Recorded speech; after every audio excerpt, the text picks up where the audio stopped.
Ole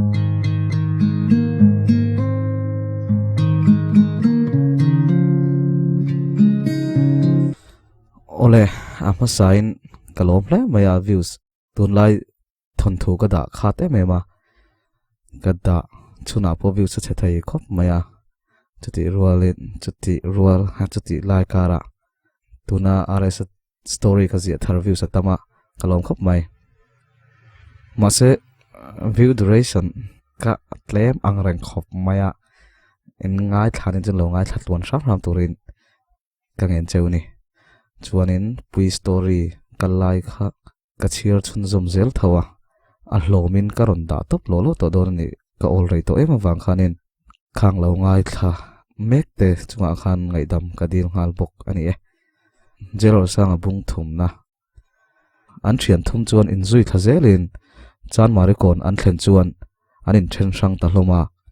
an ma concert ro pui tak lo lom tur top 10 concert ta thatta ka an perform thainan du sakna anin hlan ton thewa in mule thuai turin anin thla ta hloma aresa ina han lu chu a u le nu chu lo omin an lo lamenga a lo ho ma chu an mu thei bik lo aresa chuan a thil ton te chu soin pani arwala nek luk thu te chu soi chuan rin chana chuan oi lo ti hriat tak hian anaw chu a han noi ru ruwa aresa nuero a hlau thong ro le to a zanria chuan ama ho to lo turin atia ma se a na hian a keng tel mi si aresa chuan a kan tong pal mai mai ni mizo chumo kan fela tuna po keima ni kan ni tian hriat nu te chuan anin thiam lo lutuk chu lawa kung fu tlem ka thiam alom ti in an chung ko chuan an nui hau dar dara aresa thu soi an khoi ron ti chin bak chu an nek dan te a kung fu thiam thu te chu an oi lo tlang ani ama tak po chuan a oi bik chuang lo aresa nu chu lo tong vatin moi moi le tai te an ron thleng hlo chui van nei hle mai fans te poni se zanreya chuan veng lon la ya lo chuan ding ngot chu ati shama aresa chuan zuna chua poimo ati le sham anu chuan ininom thu takro noi suk chuan atia aresa chu noi vurvurin tuna tang chuan in thlen ma chu ka ip ngar ngar to ngai mai lom ti in a uang le shama te chuan an chung ko thum chuan in fiam ton bor borin zana rei to ema wang chuan mutzai an railway ta ni liam hreta ai kon top 10 ho chu jamin lazir ho na an nei thina anom khom to chuan an lim em reng maya anin fiam ton bora an wangin an chevel chu mi puin mu nuam an tia an zui dul ani pere chung an thil zir ho na chuan tlai fal thin pakhata oma an jem na aron thleng chia petera chuan loka mal vatin Lalrosanga chu aman chuan atlai reng alo tia samsona chu lo in rol ve vatin atlai lo chuan kan ta na nuam to lo zok aron tlai thei sham te hi lomam zok ania atile shama ares chu nui putin a sota ron lu dona son nula hawin min pot dar lo chawlom le atia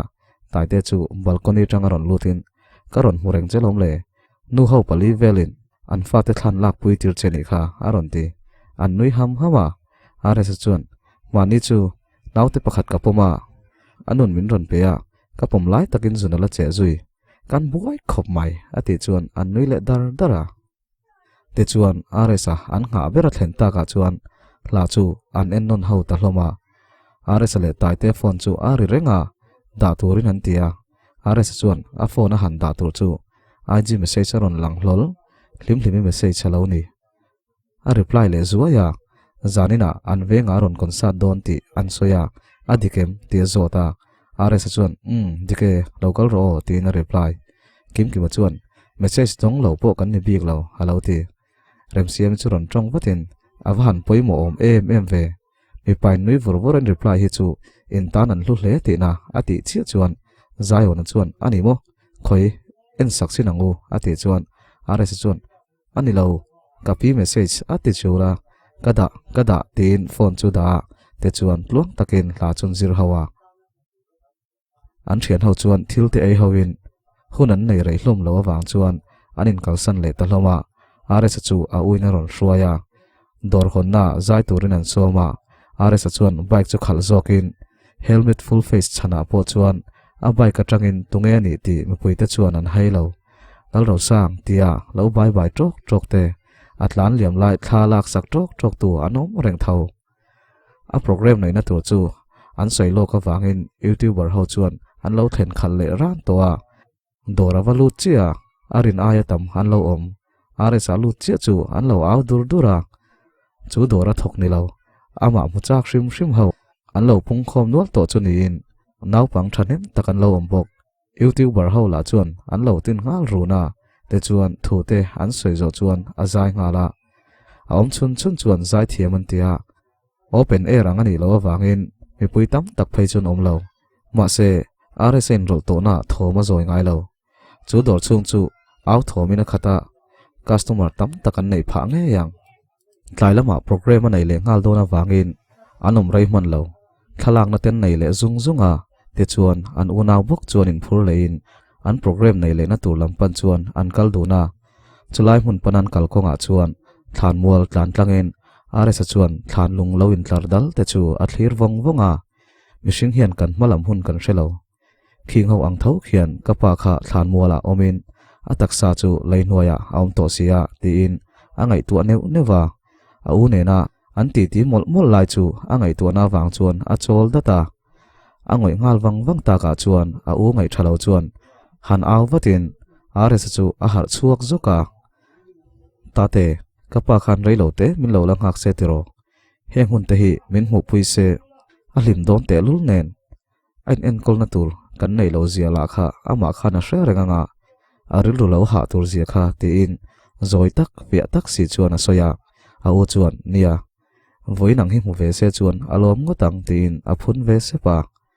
RS chuan min lo ngak ram se tun hun hi min thlen pui se la ka poisa tho chu zong hi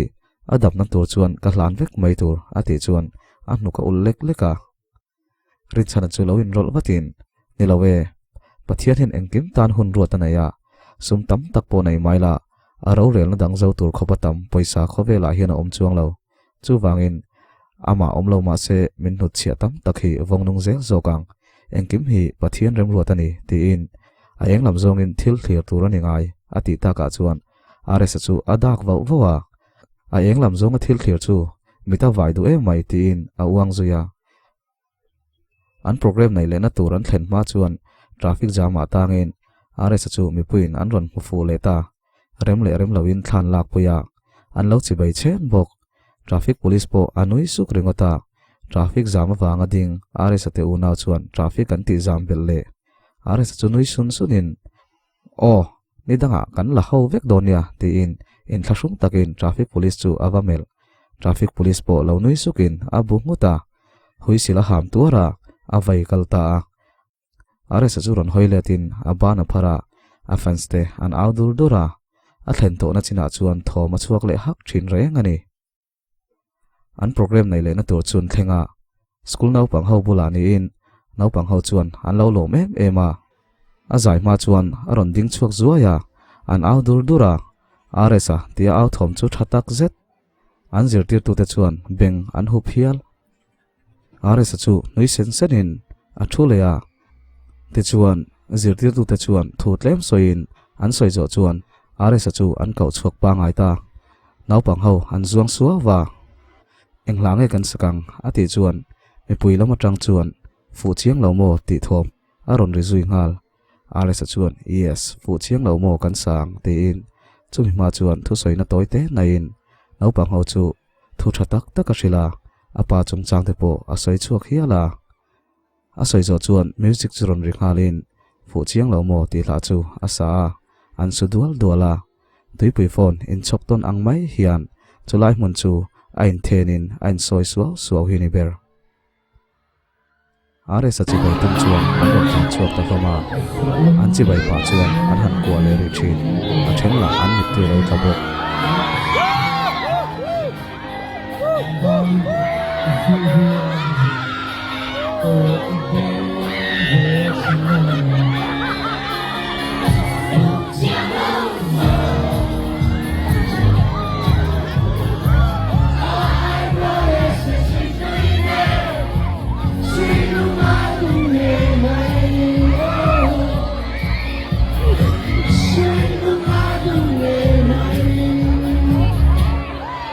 to look more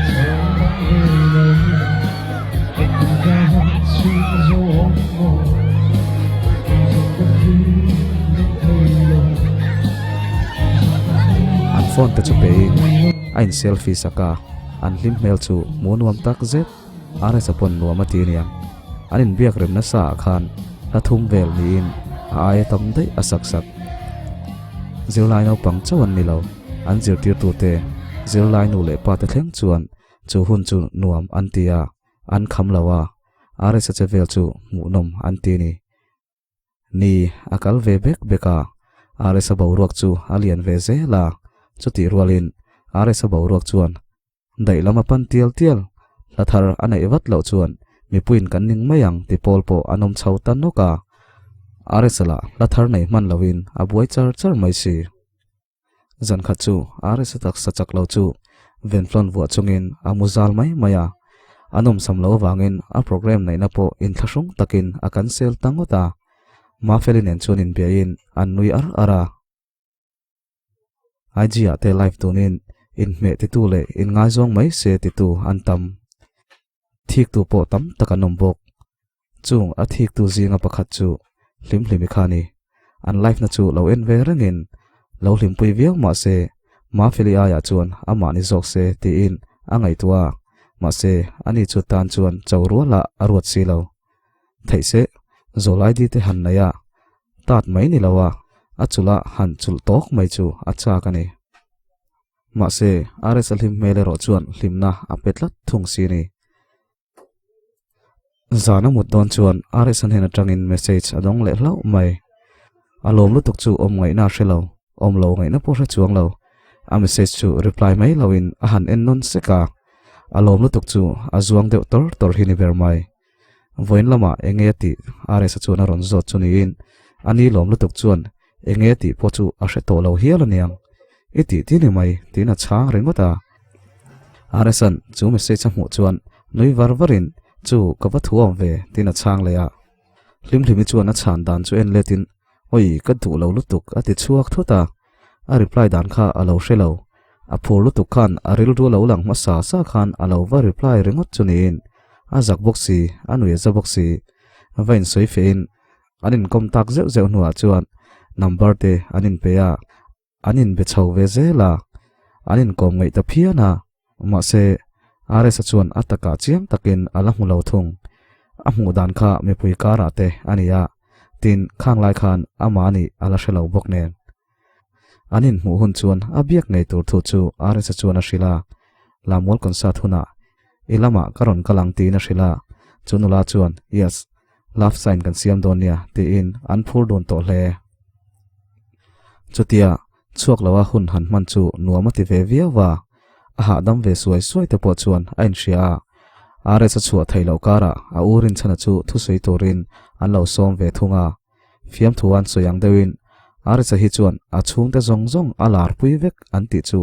adik chho viau mai a u point thu soina tur mun anai ve ta renga are sa program zong zong ama kut vek ani bok nen a boy ve viau mai ni liam le hretin khodanga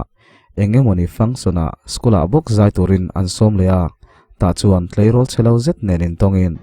are sala alo zeisi chu school no pangla chu alo zei bok nen are sa zai la ya chi bai tura han kal chu fu chiang lo mo ati lai tak han nangin are sa chuan aban lo chelin a han lam pui zewa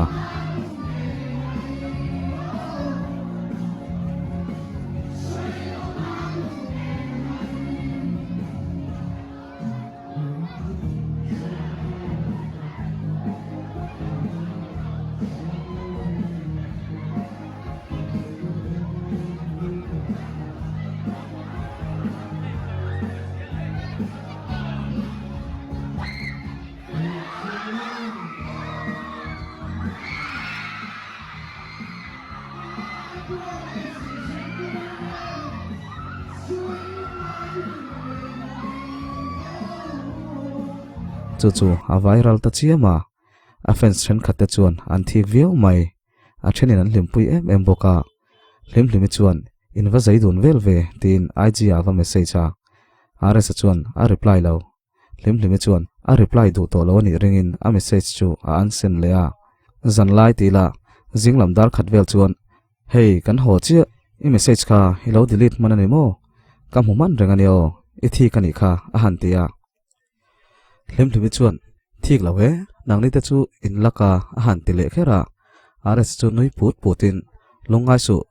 kanin mu hun huna ka the vir ve thok don chenia ati chuan hlem hlemi chu nuin oi a moi lo mel bi ke maya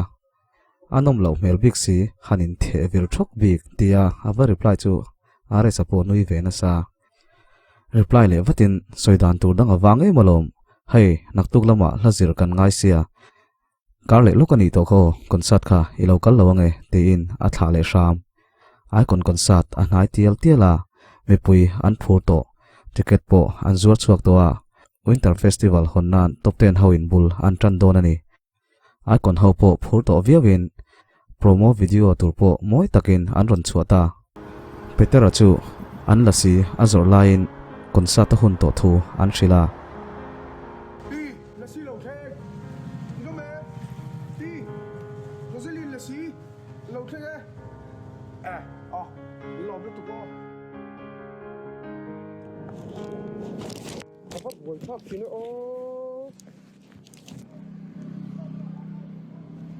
Hello.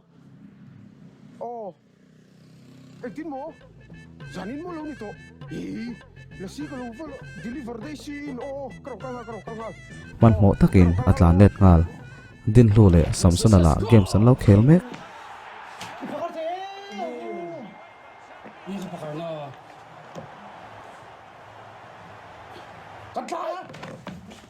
an tlai ti hre chuakin man mo takin an tlan zui moi apo asam lo suk tir liawin a khuna thlengta ti an shila phurmel takin akal ai kon berla ani hain alo mu dera an kola concert hun an shil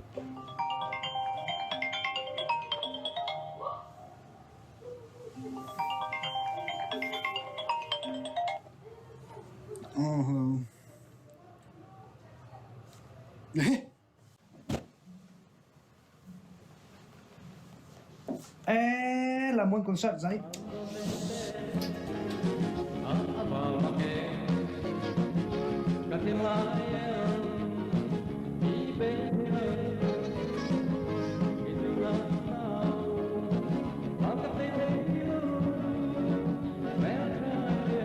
man mo lu tokin ain siam zui bk ve thung chuan lu lo la me tir chek chakin an uluk le a phone call dongin concert a hun to thu an ron thil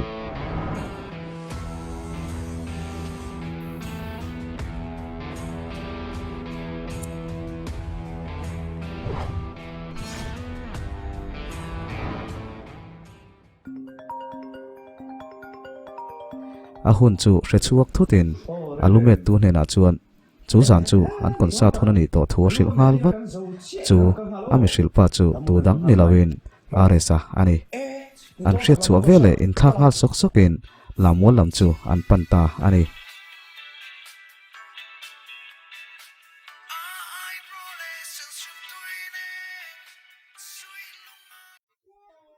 a hun a thlengta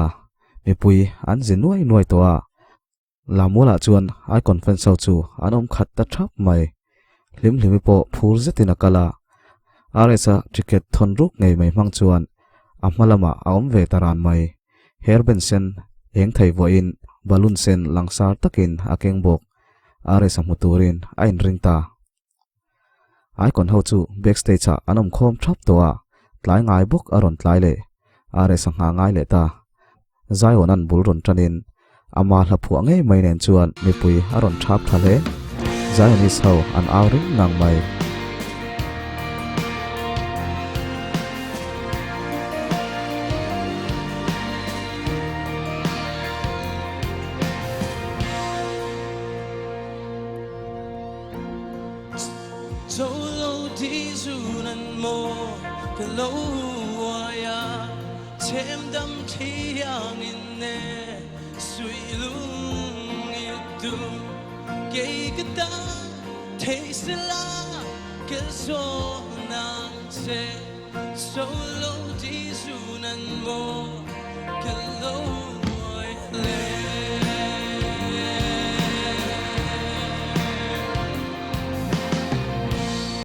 Peteran bawruak nung takron siam lein mipui thom a thale pekle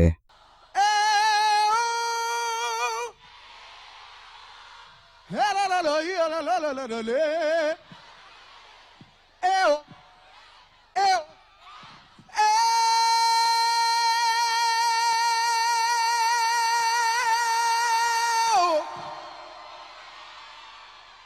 Cái linh ring to trò thì hết chuan. An nula nei chun chuan stage ron lo lung lein lungrun eli la moi em chu aron sa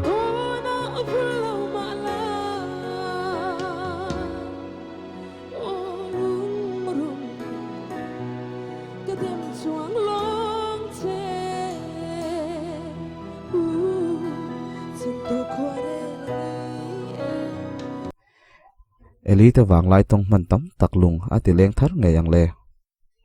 din lu chuan ai kona saksual tam takin anaw aken du wanga asaksual lui anti hla nge mai chu ne so takin aron nuai le quy ra rom môi du cắt phía chi lung kham ram ngain cắt thao van ruae rin na thain a zai dana tangin ai kon lai khan a thai ngil der tak tak anianga ati thai hial mai bikea aron cheta zofa te remoi khovela kan arsilian bermai te jingami wala sailawa hit mel tha ron thlo wanga lamol chunga chuan an phardel dela bike hawin an thlok del ani ber ma tin e tin kim dona kalen la hin siết lâu sắc mi mel tra kan ko chea câu về ring trin sẽ tin lai nang ang renga mangai cái tông ai lâu hele china izung sama dar tu yang in keluang rata heo khoi lam la nu nghe môi ni le tu say lên trôi nghe môi ni le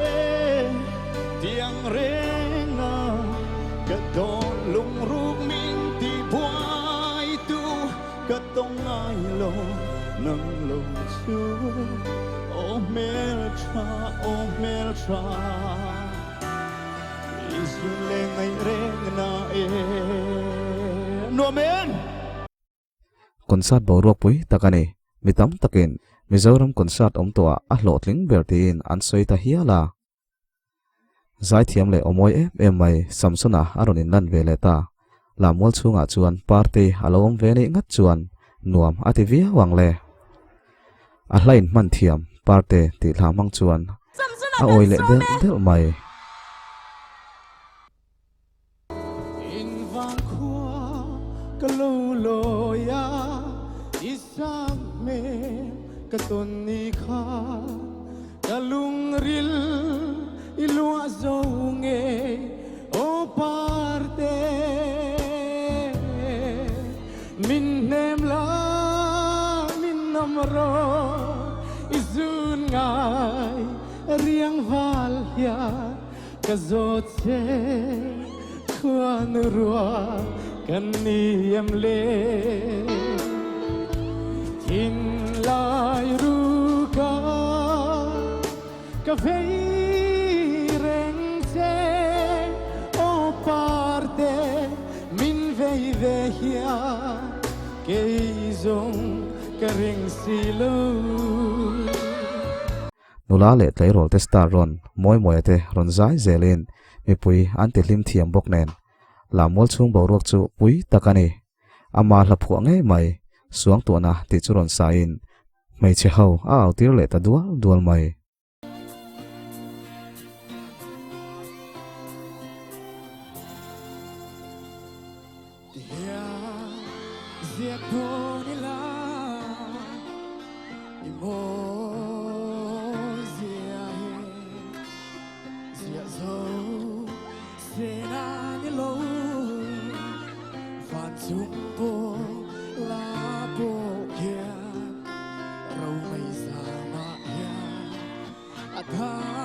ral thon em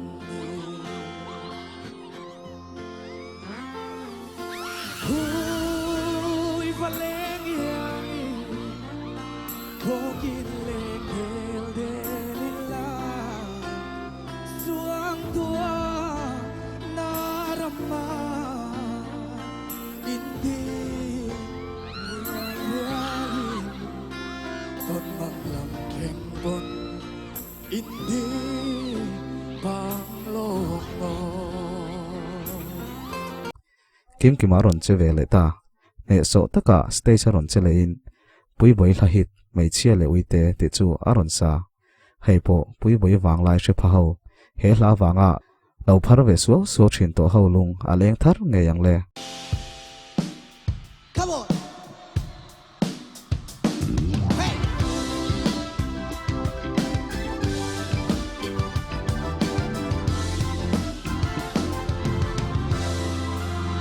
kum phor tha ek boy don le ka lung di il ni om lo hey in mit bayem ni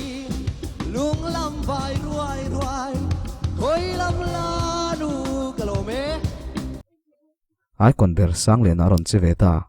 fans thoma thadar dar hle mai a o sang le moi em chuan chulai mun chu a khatani bera a fans ten balloon shing le banner sial tak tak nen an lo lom hetiang anga fans ten buat sei thathi a voi khatna ni hialang mizo mi pa piang to zinga zai thiam bertia mitam takin an chal joseph zai min thanga hla an phal lo mo ti hla chu ron thlole wang wangin a samoi le vong vong hle mai ai kon chu ai kon nge nge alo ni ale tai tia zai turin so manga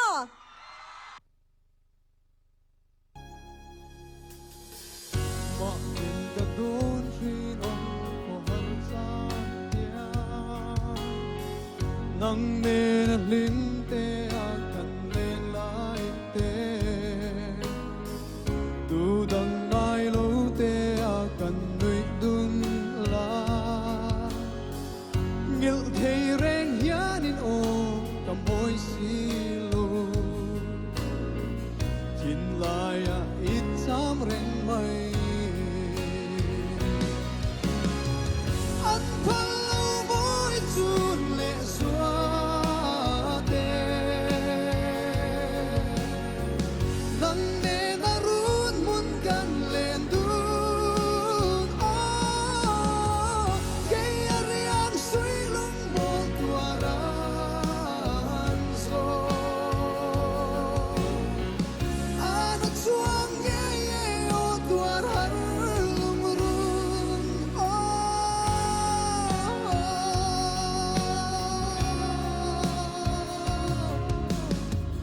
Sune zua halwanga in tren mai zo Thin lai ruk reng hi o adam thei lo tai te thasak thin ho chu banara thuziak mangin an lo changa tai te an phal o ti te chu ni nok mai pui takani ti chuan ai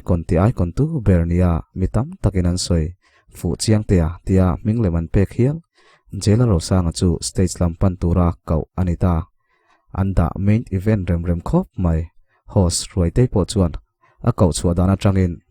mi pui nga hlel ron ani ti a hre chiang a ming a puang chi chu lam wal chu lam tuala changin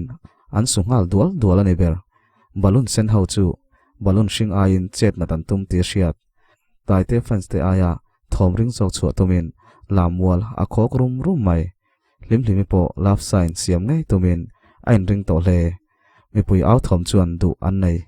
chu an mi du ngai chu stage a aron lon ta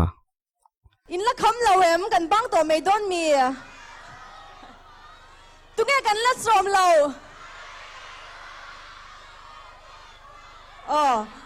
J.Lalrosanga stage aron chat la le don ani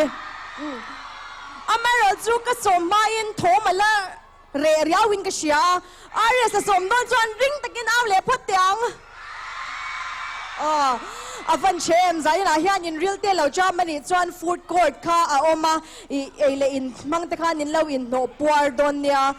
ติดชวนินกันทอมเชพากเตมินเราเตลปุ้ยเจลตูริงกันอินโซมาติดชวนิYouTube channel ละมาเตปอมินเราไลฟ์สักเราตูร์เตคานกันหันอินเงินนนเลยอันนี้โอเลนอยน่าน่าสุดโตปกัสโซมังอ่ะJ.Lalrosanga station on din vele ring tagin kut kan lau beng don niya atan